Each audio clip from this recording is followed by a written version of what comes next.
Yeah, this was in total 3,722 blocks. Ooh. 2,778 of which were all jungle logs. Oh, but see, that's what makes it so realistic too. It looks like a totem pole, you Yep, know? It looks that's so why I much went like a with the totem jungle pole. logs. It's very cool with all the different faces and the different expressions. It's still Wow. not quite accurate to the sprite though, because the sprite had bronze, and Ah, we don't have yeah, bronze. nope. Don't have it yet. Probably won't have it for ages if we ever do get it. Yeah. And thankfully, Duke asks that it be hollow. He's actually turned it into a sort of house now. Oh, wow, that's But cool. if I had to fill this thing, it would have taken another 11,000 blocks. Oh, wow. So Wow. I am very thankful because I would have just it would have blown my mind to gather all those blocks, especially if it was Cobble just standing there with the pick and at a generator. Yeah. Like seriously, if I had this thing built and I moved into it, I would just like kind of take one step inside and just be like, I'm done. It's like, yeah, there's my house now. I'm done. It's like everything you could ever need to know. Like what does your house say about you? I live in a giant fucking monolith, and it's the coolest thing you've ever seen. I'm done. Like nothing else needs to be said.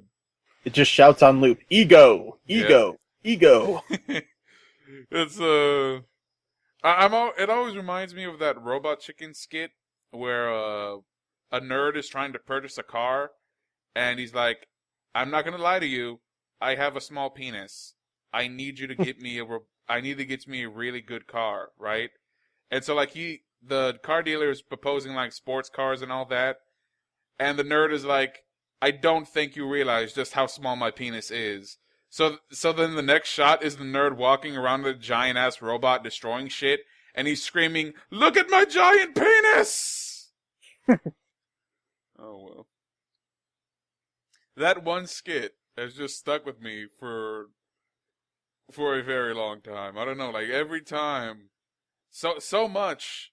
And this is one rant that again I will abstain from doing. I just feel like so much of the internet nowadays is just a bunch of people shouting, "Look how huge my penis is" at the top of their lungs. Yep, pretty much. I mean, anytime you play a game that has damage per second (DPS), Mm-hmm. it's always referred to as EPEN. Yep.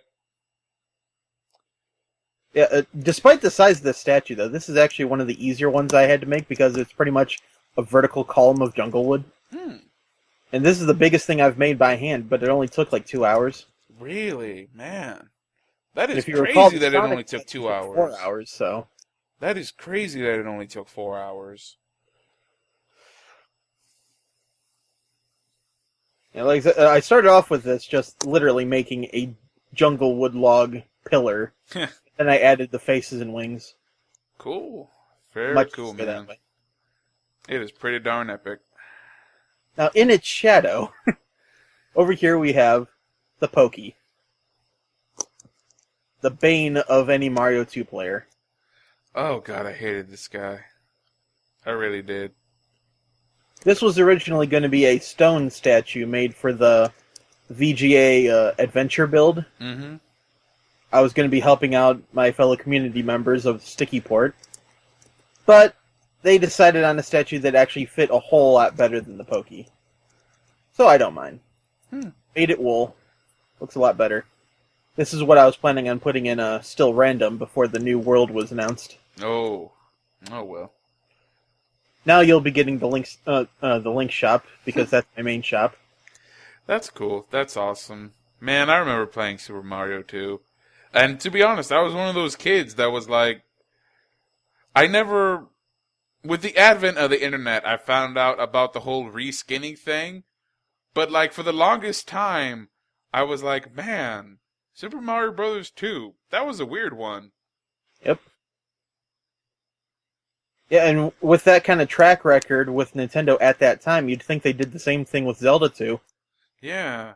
I just, And you can actually find other games that are incredibly similar to Zelda 2, but aren't. yeah. Believe it or not, Nintendo actually did that one from scratch. Yep.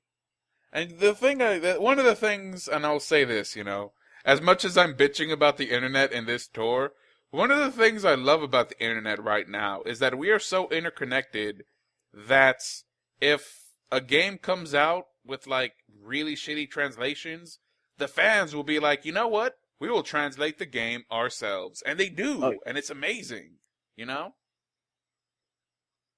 I'm just really we get glad. sick. I'm really glad that some of the stuff that the video game developers were able to pull off in the 90s, they're basically being held accountable for them, in this interconnected world. Yeah, and if they drop a game at some point that all the fans were really waiting for, the fans just make it. Yeah, another thing. That's the amazing thing. Fan-made games. Now we're talking. Now, if you recall, you rarely ever saw a Pokey that was this short. Huh. I mean, he's just 2 bits tall. This is just so that I could have both bits available. Yeah. However, I can guarantee you have never seen a Pokey this tall. Oh. This Pokey was a celebration of the new world height. Wow. He's not all the way to the top, but he's very close. I didn't do this guy by hand. I did this in MC Edit. All the body parts are just slightly shifted like a real Pokey. I'm not gonna lie. If that thing started moving, I would literally piss my pants. That is one of the scariest fucking things I've ever seen. I honestly, like, my childhood is screaming at me, run! Run now! Get a Yoshi, quick! Yeah, just like, run! Run from him and never return.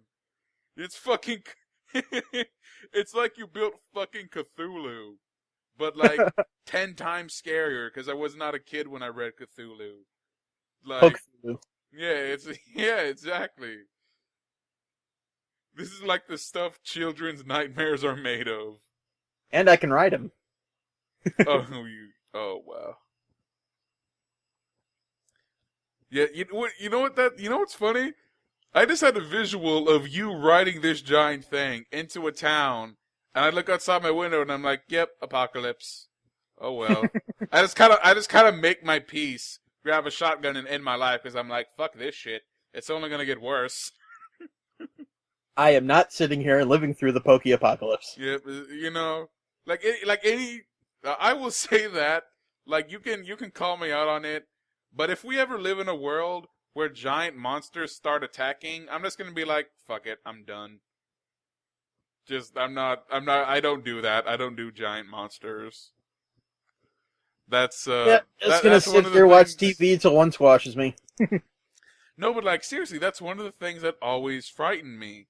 Like stuff like vampires have never frightened me because I think they're cool. Stuff like zombies have never frightened me because I think they're cool. Plus, you can outrun most of them. Yeah. Like, all that type of stuff, like, all that supernatural, demons, werewolves, succubuses, banshees, all that type of stuff, doesn't faze me. And I'm even a fan of Godzilla, right? Because for the most part, he's not so much malevolent as he is a force of nature, right? Yep. But something that is expressly malevolent and also really fucking tall, I am shitting my fucking pants. Like, I'm just like, I'm done. I'm done, dude. It's like, I cannot handle this right now.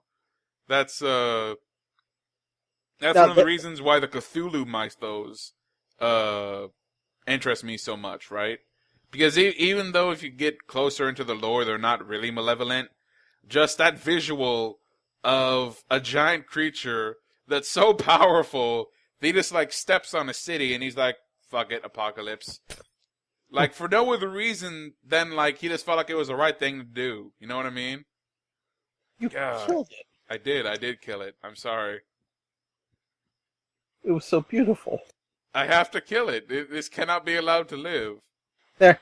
This abomination cannot be allowed to live. By the way, you can still run this server on yours since we're connected to mine, so Before I forget, does that give me free reign to destroy everything here?